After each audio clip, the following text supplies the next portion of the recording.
Assessment Birth to 3-Year-Olds by Crystal Smitty. Why I chose this project.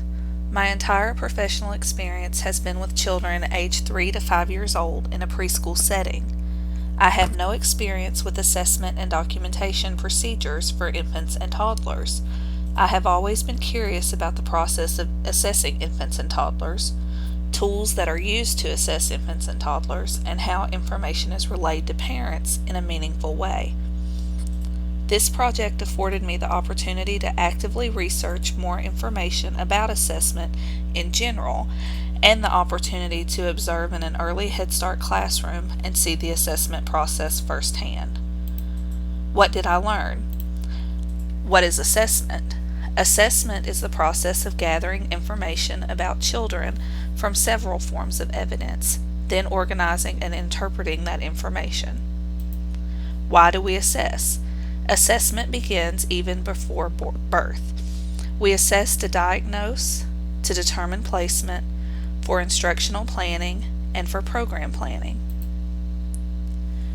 The National Early Childhood Assessment Resource Group summarizes the purposes of assessment as assessing to promote children's learning and development, identifying children for health and social services, monitoring trends and evaluating programs and services, and assessing academic achievement to hold individual students, teachers, and schools accountable. I have worked in the Head Start program for 4 years, and I have always wondered about the similarities and differences in Head Start and Early Head Start. I was able to observe in an Early Head Start classroom in our program. I found that the Early Head Start and Head Start programs are similar in a lot more ways than they are different. Learning activities are embedded throughout the day. Ongoing assessment takes place daily. The classroom has students who are typically developing, as well as students with developmental delays. The Early Head Start program has ample opportunity for family involvement and encourages participation in parent committees, policy councils, and volunteering in the classroom. The main differences in the programs is that the class sizes are different. 20 in Head Start classroom versus 8 in the Early Head Start classrooms. An Early Head Start is a year-round program, whereas Head Start follows the academic calendar for our school district. What I was most interested in was the way that Early Head Start conducted ongoing assessment in their program. They use the same online assessment tool that Head Start uses, Teaching Strategies Gold. The objectives are scaled back to be developmentally appropriate, but the process is the same.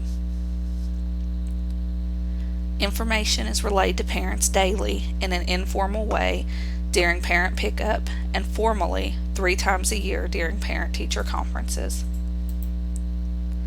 How will I use this information in the future?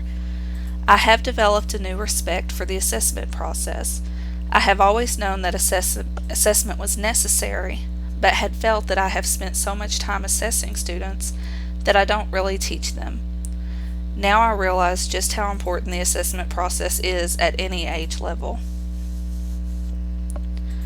Professionally, this information will make me more aware during the assessment process, and I will work harder to make certain that I am performing the assessments correctly and concisely.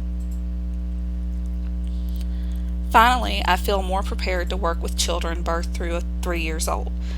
I have always had a desire to work in the Kentucky First Steps program, but wondered exactly how I would assess infants and toddlers. I feel confident in pursuing that goal now that I understand what assessment in infants and toddlers actually looks like.